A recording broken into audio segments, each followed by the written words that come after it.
তো next video দেখার জন্য আমাদেরকে পার্ট 2-তে সব রকম আছে।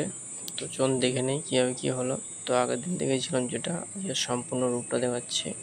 তো ওয়ারিং পুরো কমপ্লিট, বোর্ড লাগানো হয়ে গিয়েছে। ওখানে একটা হোল্ডারে ল্যাম্প জ্বলবে, এপাশেও একটা ল্যাম্প জ্বলবে এবং এটাতে চার্জিং পয়েন্ট, এটা যে 9 ফুট ল্যাম্প কম্পিউটারটা চালানোর জন্য। এটা 2 কানেকশান। এখানে আছে আপনার একটা এসি স্টার্টার 5 পিন সকেট এবং আছে লাইট এবং ফ্যান, এবং এর উপরে ওখানে একটা টিউবলাইট লাগানো হবে। এবার এসি বসানো হবে, এসি কানেকশান হবে। তো সম্পূর্ণ ফুল রূপটা হয়ে গিয়েছে। তো এটা এসি থাকবে, ঠিক আছে। এটা চার্জিং পয়েন্ট কম্পিউটার ল্যাপটপ একটু চালানোর জন্য। তো আমাদের পুরো সম্পূর্ণ কাজটা কমপ্লিট হয়ে গিয়েছে। তো ভিডিওটি ভালো লাগলে অবশ্যই চ্যানেলটি সাবস্ক্রাইব করুন এবং পরবর্তী ভিডিও পাওয়ার জন্য নোটিফিকেশানটাকে অন করে রাখুন। তো চলুন এবার দেখানো যাক পুরোপুরি রূপটা।